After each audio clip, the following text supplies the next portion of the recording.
Hey guys, welcome to my new channel. Listen, if you're coming from my FatBot channel, you might be wondering what I'm doing here with this new channel. Well, in this video, I'm going to cover what I'm doing in this channel, how it differs from my other channel, and go over what's going on with the rowing 5x9s truck, the Colorado behind me. So here we go.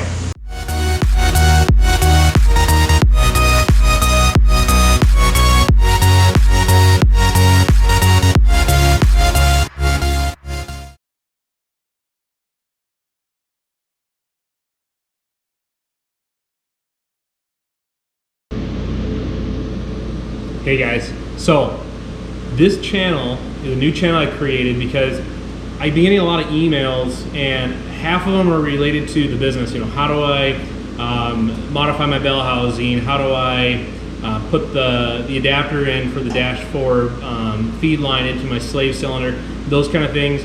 I spend half my time doing that, but the other half of my time is updates on this truck and the builds that we're doing and the new stuff we're coming out with. And so this channel is kind of my personal channel that's going to tie in a lot of the products that I've been developing and the things that we're doing, but it's gonna be highlighting more of the builds. The other channel, we're gonna try and do more videos like installation videos, tips, tricks, things like that.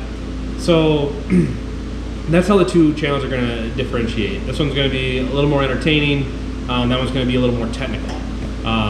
There's still gonna be a lot to learn from this channel. Don't get me wrong, we're gonna be doing a lot of really cool builds. I got this Colorado we're gonna finish up. I'm gonna highlight kind of where this thing's going now and what the results were of it.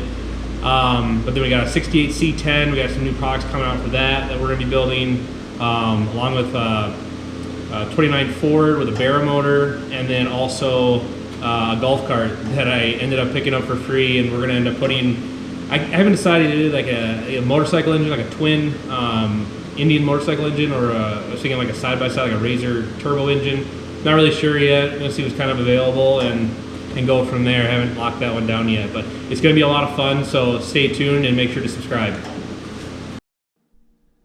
All right, guys. Well, here it is. Project Rowing 5x9s if you're coming from my other channel. Otherwise, if you're new to the channel, this was a Colorado that I built to kind of prove out the strength and reliability of the AR5 manual transmission. Goal was to build the truck. Built it with a billet 80mm VS Racing turbo. We were planning on making 900 wheel horsepower. We drove it over 900 miles, well over 900 miles, out to Pennsylvania to Matt Happel's from Sloppy Mechanics. Made 882 wheel horsepower, made it back without a hitch, and then we set out to go to the track to run 9s. And we never accomplished that. We ended up having a broke diff, and suspension wasn't set up correctly, and nothing really worked out too well. It was towards the end of the year, and we never got our chance. And so tore it apart and decided that running 9s probably isn't the best test for what our customers are interested in. The emails we're receiving on a daily basis are primarily, you know, I'm wanting to make 500-600 horsepower, daily drive it, go to some drag racing, do burnouts, you know, your typical stuff, your typical hot rodding stuff. Well, this doesn't really prove that. It proves that if you're not scared of breaking transmissions, you can run 900 horsepower, and it does last long enough to get down the strip. And if your suspension was set up right and everything, I have full confidence this will go 9s, but I wouldn't recommend it. They can do it, but really these transmissions, we started having problems over 700 horsepower.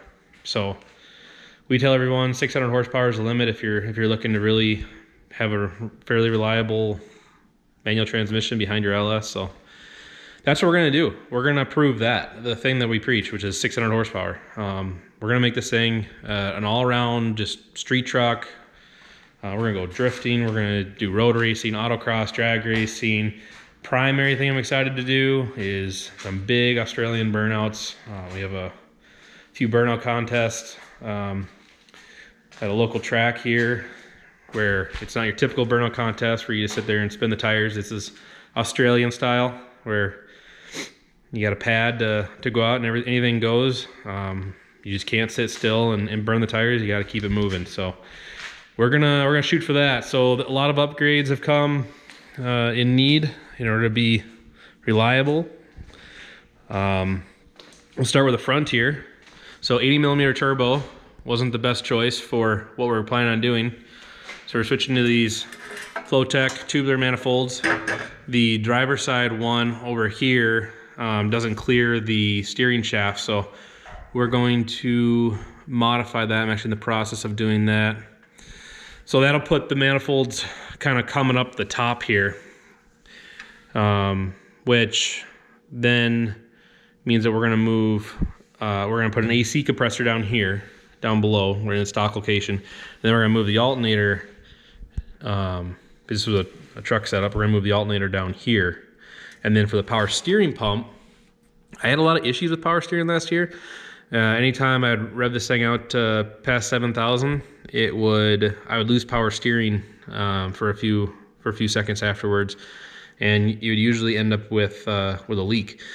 So I've heard a few other people have issues. They blame it on the rack. I'm not really sure if that's true or not, but it doesn't really matter. I put a new rack in it just to make sure with a faster ratio, so that's an upgrade. But I'm also putting a Volvo electric power steering pump. It's electric over hydraulic, so it's electric motor running a hydraulic pump, and I'm going to run that so it's completely standalone of the engine, and it gets the pump out of the way so I can run the two manifolds right up the front, come around the front. I'll mount the turbo here. For the turbo, running a VS Racing 6766 dual ball bearing billet turbo. Some people say that's too small. I can't disagree because I haven't found really anybody that's tried it, but I've seen some results in different applications that lead me to believe that that turbo has some potential and might be pretty potent. I know it's going to have a super fast transient response, zero lag. I mean, the thing is going to be just a monster. I'm just not sure it's going to be able to breathe up top. Might have too much back pressure. Might not be very efficient. Don't know. We're going to try it. I'm not afraid to experiment. So if it doesn't work, we'll go to the tried and true old trusty 7875. Either way, we're shooting to make 600 wheel horsepower. Turbo's going to get mounted right here and shoot straight into a very exciting product we're about to release, which is our air-to-water intake manifold. It's the lowest, by far, air-to-water intake manifold on the market. It's going to be badass. It's going to have a 5-axis CNC billet front nose, a sheet metal top. The total height of that intake is only 0.6 inches taller than the BTR eliminator intake. That's crazy. And it has an intercooler in it that should easily be able to support over 1,000 wheel horsepower. So, super excited for that. I think it's pretty much under the hood except for a lot of cleaning up. This thing's a mess. So, yeah, onto the front suspension and brakes. So over here, you can see I got the front arm here. This is a new kit we're coming out with. As you guys know, I was running Crown Vic front end on this before. The spindles anyways. Spindles and brakes. How we did that was we made billet steel adapters for the Crown Vic ball joint to the Colorado arms. They work great. We had some bump steer issues. That's not with the arms though. That was with the tie rods. We have a fix for that, along with these tubular arms, which replace that billet piece on the arm that adapts it over. It looked kind of crude and was expensive to manufacture. This is a full tubular arm, which shouldn't be much more, if any more expensive than what we had before, but you get a full tubular arm with drop options and stuff. So super excited for that also. It's going to be awesome. Along with that, we are running the Crown Vic spindle still, but no longer the brakes. I'm going to take you around to this side. Might be sitting down for this one. This is going to be... So, there's a Crown Vic brake. These, I gotta scoot out here, are the brakes that we're putting on it. This is a kit we're coming out with. So if you got a Crown Vic and you're into Crown Vic things, or if you are putting our Crown Vic setup on your Colorado, or if you have an F100, you for sure have a Crown Vic front end. That seems to be the go-to for those guys. This is going to be really exciting for you. An affordable 6-piston Brembo big brake kit with a 15-inch rotor for for Crown Vic spindles. We use a lot of OEM parts. This Brembo actually is, as fancy as it looks, is off of a factory car. It's off of a 2019 Ford GT. So we're gonna be selling these with the rotor, the custom lines to adapt it, and the bracket to mount this to the Crown Vic. Should be pretty straightforward and way cheaper than anything else that's on the market, and tons of stopping power. So pretty excited about that. We'll be showing more of that as that comes along. And then also on the front for suspension, the springs. So last year we ran stock coil springs, way too soft. Shocks were blown, had 200,000 miles on them. So we are making a kit. I've been working directly with Viking Performance on a shock kit for the front of Colorados. So our arms accept the stock springs and shocks. You can use them. So these Viking shocks can be used with our arms or with your stock arms. If you have a stock Colorado and you're just looking to improve the handling and performance of the suspension, it'll work great. It'll be a full kit that bolts right into the front of the Colorado. So moving to the back. There's a lot of work to be done back here. So we had these springs in it. They were starting to wrap pretty bad. They weren't doing the best job. Wheel hop is a real issue on these trucks. I had the mat tracks. I sold those. They helped a ton. They fixed most of the problem, but the spring was just getting beat at that power level. So we decided while all this work is being done, we might as well do it right. And I got a 4-link. I started designing a 4-link in CAD, and I had it laid out. I got my my anti-squat where I wanted it. I had no pinion angle change. It was looking really good. And I looked at the bars, and I'm like, let's see if there's any bars that are pre-made, so I don't have to get custom bars made or take my time to make bars. And I found this guy on eBay, and he makes bars in New York. Look at these things. And that's just dirty.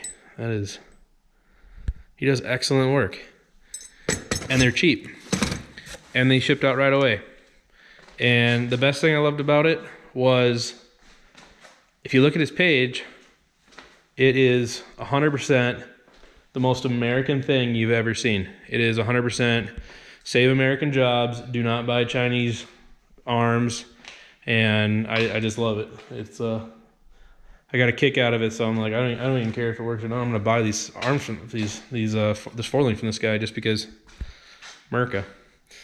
So I'm excited. I think that's gonna be the first thing I do. I'm gonna put the 4-link in I think tomorrow. So that'll be the next video.